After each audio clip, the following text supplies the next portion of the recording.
Hi, everybody. Welcome to my show, Dare to Dream. I'm your host, Graham Williamson. I'm an international intuitive, evidential medium and psychic, and you're on goingboldmedia.com. I mean, just talking to the producer, Cece, we're doing great. But please, if you like the show, put a thumbs up, leave a comment, share, subscribe. It would do us a world of good. We're on so many different media now. I've lost track. I'm not really computer savvy. Thank God for Cece. But today's show, it's the pros and cons of being empathic. And I want to say all about the con side first, because everybody thinks they know stuff, and they probably do, and they probably know more than I do. But the last couple of weeks, I've experienced a lot of emotional ups and downs because even though I'm a medium and I've been doing this all my life, I recognize energy when it comes in, which belongs to me and which is trying to teach me something. Empathy is being sympathetic of somebody else. There's a golden rule: treat others as you would like to be treated, is the base meaning of empathy. Because so many people are quick to throw daggers, emotional barbs in your life, try and trip you up, try and make you react the way they would react, or make you look a fool. And it happens to us all. None of us can avoid it. And that's the point of empathy, is understanding yourself. I've said this so many times on my shows, that the auric field around us, each of us, is constantly being touched by other people's energy or things or beings, animal and all the rest of it. And you've got to recognize which is yours going to and feeling the response, or something coming to you and you bounce it back. Because the con part is when, for an example, my folks worked in the hospitals, well, various hospitals that are mentally and physically challenged and disabled. And everybody called them spastics, morons, subnormals, idiots, all the negative stuff. But I learned from these people empathy. I learned to hone it down that when somebody was going into a grand mal epileptic seizure, I could feel the energy change. And if it wasn't for the fantastic nurses that look after people with this disability or these disabilities, they would have died. And also, being a medium, I could feel some of them were dying. So I could have sat there and cowered and been afraid of it. But over time, over the years, from the age of about 7 onwards, I learned, hang on, that person's going to have a seizure, or that person's going to have a fit, or that person not had a medicine, or he's getting angry or getting happy. I had to learn to react in a way that didn't make them feel uncomfortable. I have never met a person with a disability, mental or physical, that I've treated beneath my level. I've always brought myself to their level because, hey, we're supposed to be normal people, and we don't do this sort of stuff. You're the subnormal. My mum and dad were fierce advocates of the physical and mental trauma these people were labelled. And it was a con to treat somebody as a negative. My most heart-wrenching episode was my friend Lee, the quadriplegic. And I said that in the previous show. He came in with his wife and children, and after a while I got annoyed that he was just sitting there looking around. he only could move his hand a little bit. He was on a breathing machine, but his eyes were active. He was there, but physically he couldn't do a lot. I got annoyed. And everybody's, oh, look at him, he's a spastic, he's an invalid, he shouldn't really be in the shop. And I'm going, really? This guy has got a family and he loves them with all his being, and he's willing to come out with them shopping. And I threw it back at these people by my actions with Lee directly. Treated him as a normal person, got him ended up going around shopping on his own with an associate to lift and lower the stuff that he pointed out with his finger in his eyes. He was blinking yes and no's. He wasn't a spastic. He wasn't a subnormal. He was a human being with a disability. And I had the empathy to go up and say, you lazy piece of whatever. You have the abilities and you just sit there and let other people hold you back. Well, it lasted for 3 months, me having this interaction with Lee and his family. And 3 months went by, he didn't come in. And I found out from his wife, he'd passed away. But his wife gave me a card, and on it showed what true empathy can be. In it, it said, Graham, you're the first person to treat me as a whole man. You gave me my pride and dignity back. Thank you. Empathy is a gift. It can be a curse.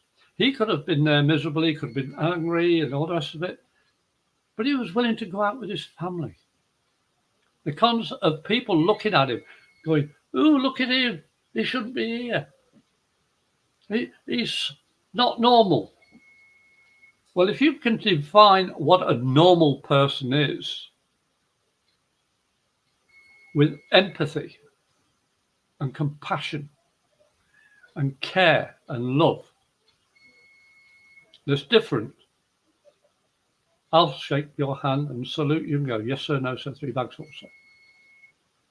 Every one of us has the pro and con of empathy. You can literally sit there and wallow and say, oh, well, I'm feeling the pain of somebody dying. I'm feeling, I've lost a loved one and all the rest. Yeah, we're all going to lose loved ones. We're all going to lose life on this earth. But if you sit and wallow in that, oh, but I'm going to die. Get over that, my friends. Yes, we are all going to pass over physical. But the beauty is our spirit never will die. It goes on and on. It still learns. It still evolves. And that's one of the empathic abilities we can have. Look at it with dignity, pride, without the ego. As my family, as I said before, were nursing and treating people with so many disabilities, so many heart-wrenching situations, and then find out they are entitled to the same sort of kudos as we have. We have to remember it's how we want to see ourselves. What if that person looking at you says, well, yeah, I've got my disabilities, but at least I'm honest about it. At least I treat you with respect. And people don't understand it because they can't communicate clearly.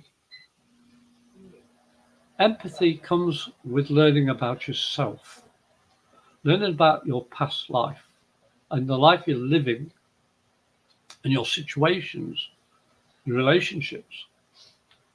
How do you treat other people? The same as yourself or different?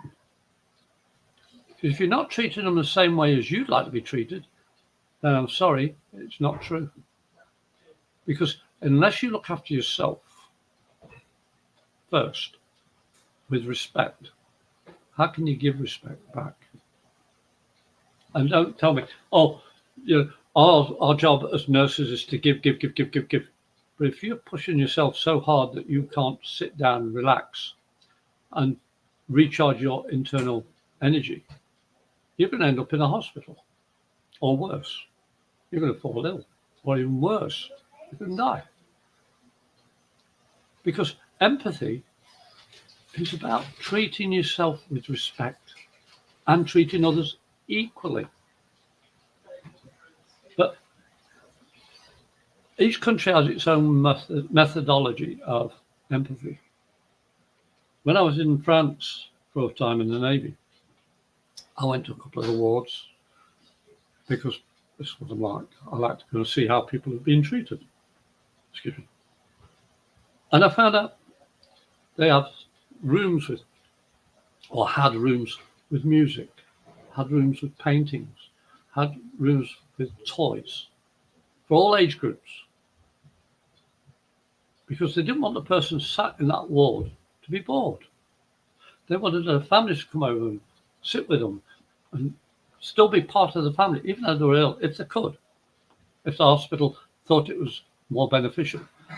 But that was in the days when hospitals used to be for caring for people. And I'm going to tread on some toes here. But I've been in hospitals all over the world, and I've seen empathy is lacking. And it's become a negative, a con. Every one of us has a right to treat others as you would like to be treated, equally. And if you don't, excuse me, if you've got a label of nurse in your vocabulary or in your lifestyle, your work, it can't be just a job, it's a vocation. I'm lucky enough to have family, all work in some form of nursing medical field. I'm not saying names or who they are that do what, but one's a nurse, one distributes medical equipment around the world. And my family in England, there's a surgery nurse, work with the mentally handicapped, work with the elderly that are retired and had mental issues, and other people that are social workers, all in my family. Everyone doing some form of nursing. And I got sick of nursing because I saw it was the spirit that needed help as much as the body. But that wasn't being treated because the ethics of the hospitals and nursing at that time are different. And I always knew, yeah, thank you, Teresa. We are all the same under the skin. We all have blood, we all have bones, we all have aches and pains, and we all feel things differently. And this is what life's about. The pros of being empathic show you that, hey, I made that person smile. I walked into the post office 2 days ago to deliver a package I shouldn't have sent away, but I did because I wasn't thinking right. Emotional things that were happening. And this lady was walking out of the post office and she stopped and looked at me and says, I know you. And I went, oh, good for you, girl. And off she went. A couple of minutes later, she come back and said, you worked at Publix in the store that I used. She says, you always made me laugh, thank you. What?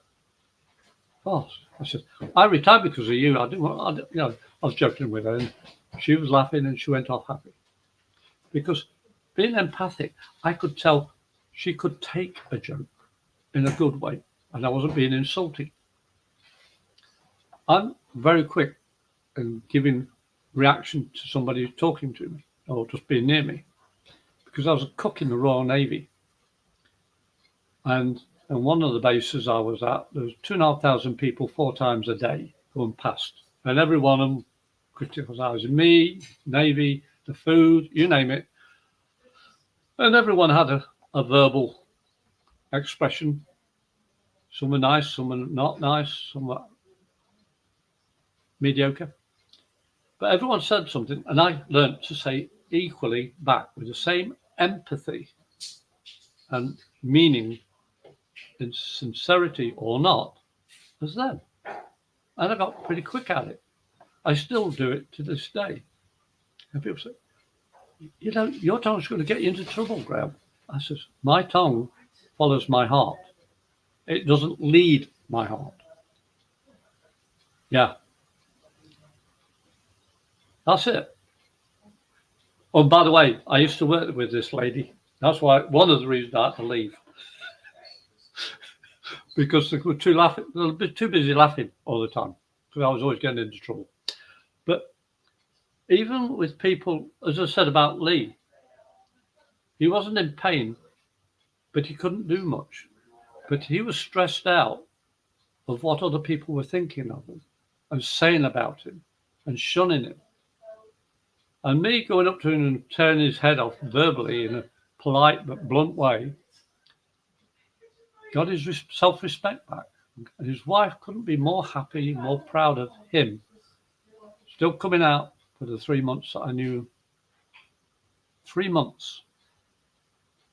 And it changed his viewpoint of his life, even though he was quadriplegic, in one of those special chairs. And everybody looked at me when I went over and tore him off, telling him off and all this, and then come back. And his wife was laughing and she says, okay, we'll be back in 2 hours. So we went shopping 2 hours later and finished. You see, I don't want anybody to look at me and say, oh, you can't do that, you're an old person. If I can't do it, then I'll ask for help. And if nobody give me help, I'll change my path and do something else. Because I'm not going to listen to somebody telling me, you should not do that. You can't do that because you're old. I surprised people the other week volunteering to work and setting up for a children's toy event at my local county fairground. And I was the oldest guy there, just about. But I was running rings literally around people because I was having fun and I was setting things up and putting things up and giving my little bit of knowledge to help make it work even better. Because I'd worked in food, I'd worked in retail, clothing, and all this sort of setting up places. All those skills came in because I could feel the team working together. And I said to the boss, do you mind if I make a suggestion? Oh, go for it, Graham. And when they found out my age, they were... Now, I'm not bragging about it. It's just that people look at me and they say, how old are you, Graham? I said, I don't know, 21 and a bit. I'm physically 69. Mentally, I'm 21 and a bit. And I want to work as much as I can to make people have a laugh inside their lives. I mean, empathy with people is about enjoyment of life. We're all connected. This energy, this auric energy touches everything.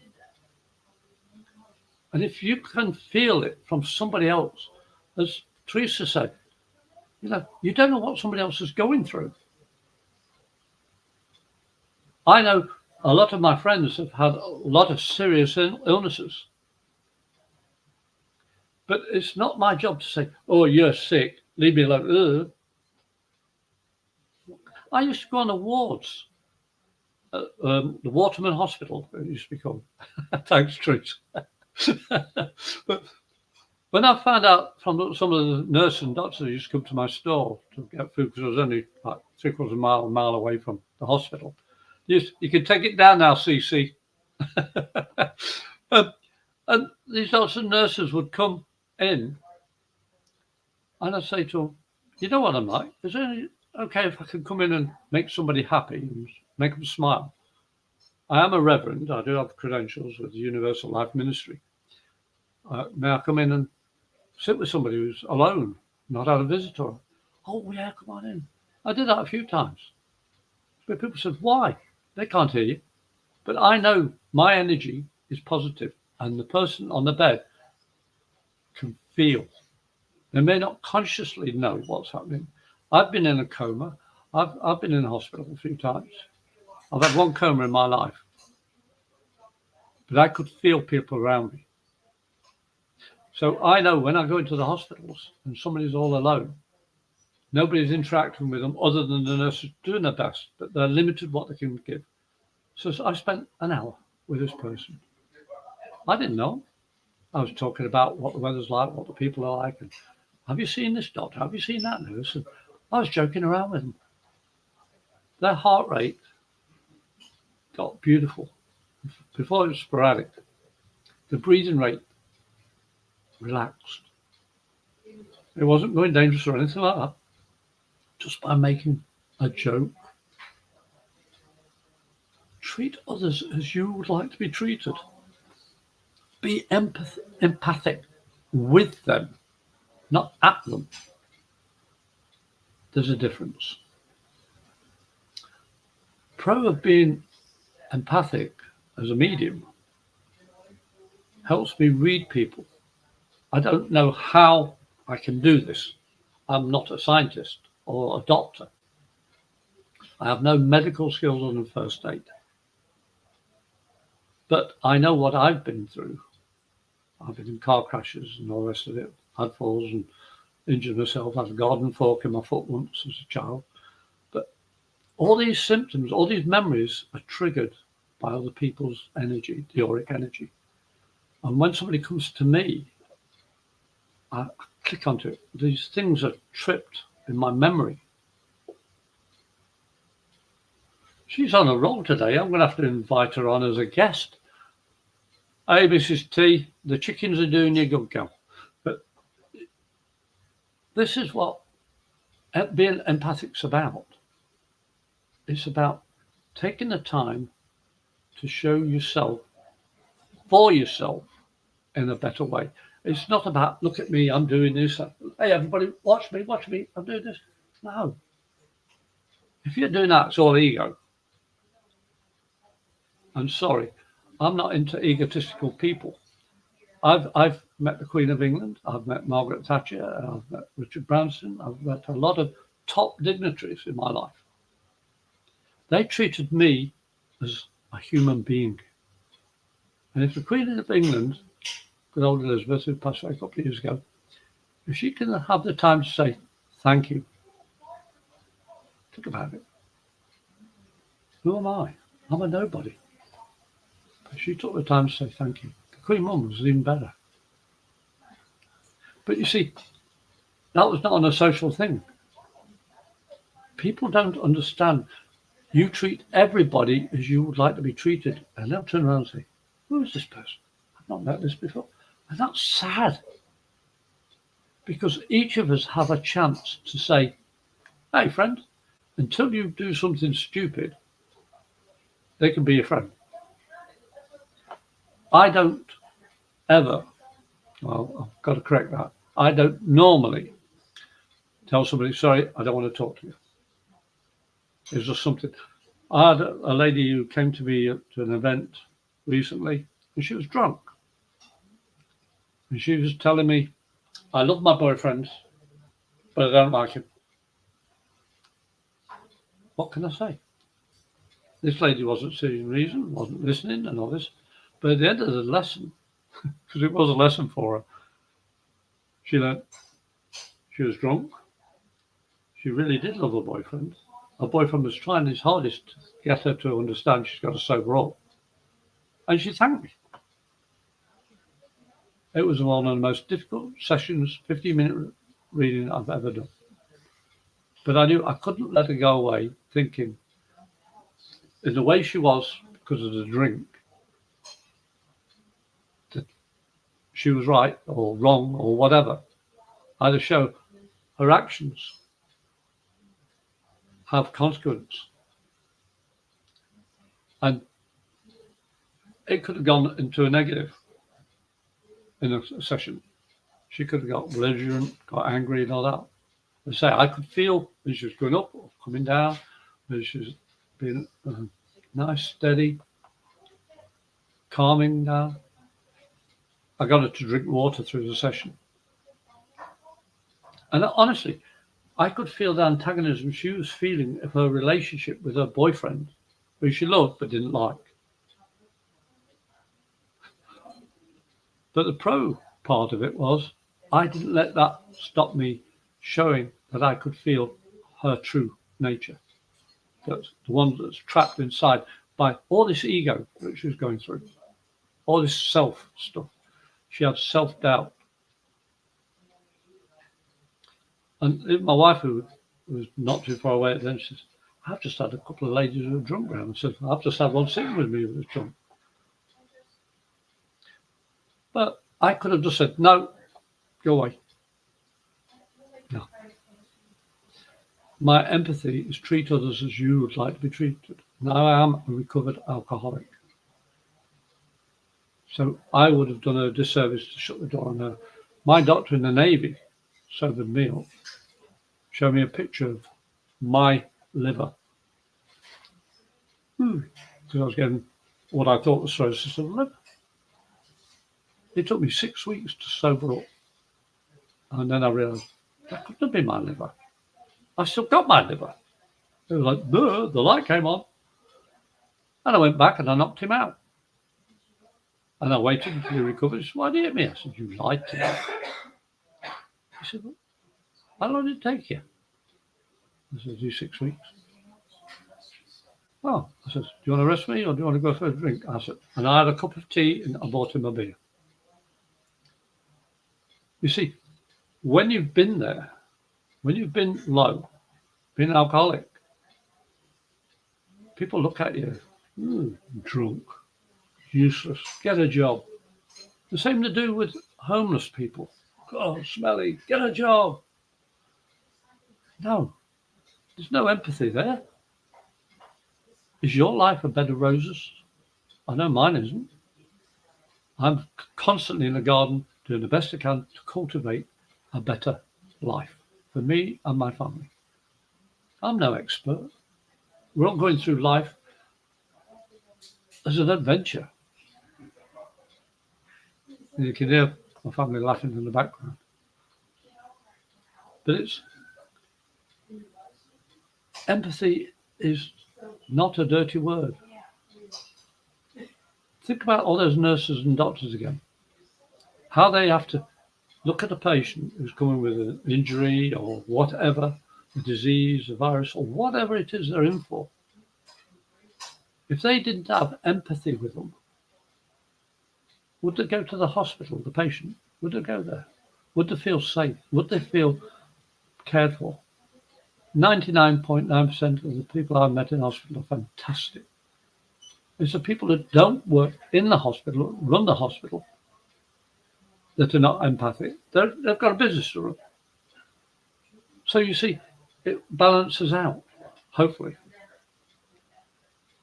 And people have to wait to be treated because they've got to check you've got insurance, you can pay for this. Where's the empathy? I apologise for picking on the hospital systems or the health system, but I can only go by what I've experienced in my life and my family. But I'm using it as an example, not the golden rule for everything. That's a disclaimer, okay? Because no matter what job you do you work isolated on your own or do you work with people? Do those people pull you down or lift you up? Do you keep yourself positive or feel, another day, when's it weekend? It's Monday. When's Friday coming? If you're wishing your life away, just think, walking past somebody, like that lady said to me, I know your face. Oh, okay, good on you, girl. And then she comes back and said, I know where it was now. And she said, you always made me laugh. And that's over 5 years ago, because I retired in 2019. Okay? So for this person to recognize me, in fact, from the store it was at, it was 2015 when she could have known me from that store, because I left in 2015 and went to another store. So all those years, and she still remembered me. Who am I? I'm a nobody. But my energy, my empathy touched her, and she remembered it in a positive way. What more can I ask for in my life? I made somebody happy, somebody else happy, and that makes me happy. I come on this show, Dare to Dream, because my mother gave me I'm getting better at this now, Cece, the dream catcher. And that's where Dare to Dream name came from. My mum gave me that last gift to me while she was alive. But she said, Graham, you dare to live your dream. It's not a dream, it's a reality. Being an empath, being an international intuitive, evidential medium and psychic, I have learned to work both positive and negative aspects of empathy. And this show is my voice to you, the viewer. I want you to understand that you're never alone. Because I always say, I've got me, myself, and I. My body, mind, and spirit. And if I can help you at all, you can contact me by email, which is amedium77@gmail.com. You can ask a question or make a comment or whatever.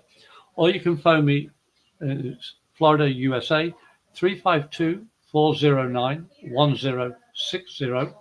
Leave a voice message, because if you don't, I won't respond. Or you can like me on Facebook. Look for Graham Williamson, you'll see me in a scarf, a big smile. Look at the top right of your screen, Dare to Dream. That's my Doctor Who wedding outfit that I officiated a friend for. In fact, related to Teresa. And that was a fun day, because her daughter didn't know I'd heard that she was a Doctor Who fanatic. So I went to the thrift store, bought the jacket, bought the scarf, bought the Doctor Who bow tie, and as she was coming up the aisle towards me, her face lost it. Doctor Who. You see, the empathy I had for her to make her day extra special was taking that one more step. You see, empathy can be uplifted if you choose to give others what you would like to receive. So my shows are bi-weekly, and my show's Dare to Dream. I'm your host. Oh, hey Claire, welcome.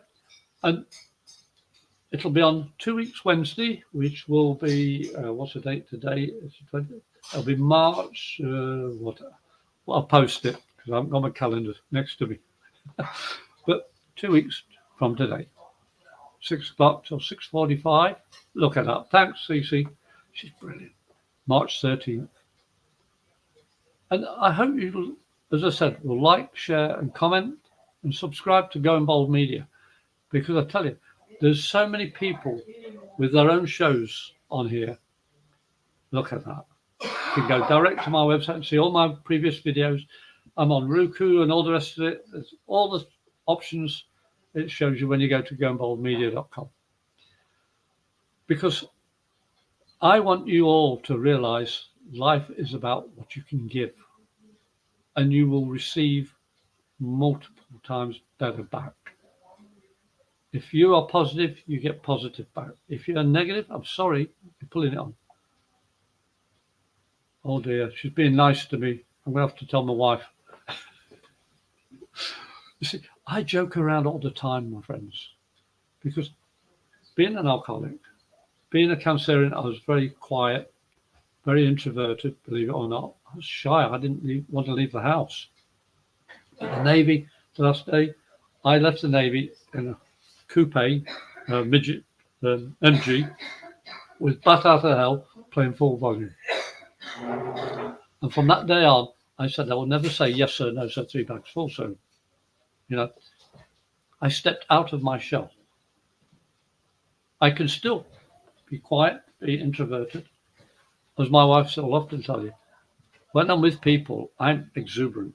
I'm joking around, laughing around, and I laugh and joke at home, but not as much, because I see so many people that are miserable. Like people saying, Graham, come back to the store because it's not the same since you left. That is so sad to me.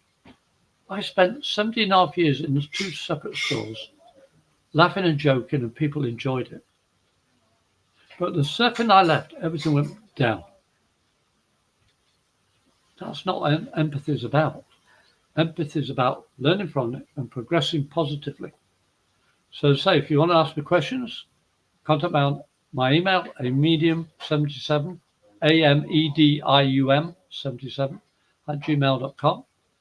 Or you can call me in Florida, USA, 352-409-1060. Leave a voice message. Now, as I said, I'm on Facebook and Messenger. If you need to chat, I can help you as best I can. But the whole point of my shows is daring you to live your dream. I say I'm international because I've been France, Italy, Spain. I've been all over the Mediterranean and the Navy, England, Ireland, Scotland, Wales. I've been to the northeastern parts of America and Quebec and Canada. I've been to the North Pole, South Pole, the Azores, Bermuda. And I've learnt about my gifts, my empathy with other people, other beliefs. But I always say to people, I don't just believe, I know I'm here to do the best I can for myself and others without being selfish. Have empathy, my friends. Look at the pros and cons that are happening in your life and you can change them. And what you've got to do is be honest with yourself and say, what makes me happy? What makes me happier? What can make me happier? What can make me free? Empathy. Choose. Well, my show's just about finished. I hope you've enjoyed it. And I can talk the hind legs off a donkey, as my family will definitely tell you. But I enjoy sharing my little stories. And I'll see you again in 2 weeks. I want to thank Teresa and Claire for their comments. But I hope you'll join me on Dare to Dream. I'm your host, Graham Williamson, International Intuitive, Evidential Medium and Psychic. Blimey. Hey, thank you, Claire. And I'll wish you all a wonderful good night. Thank you. Bye-bye for now.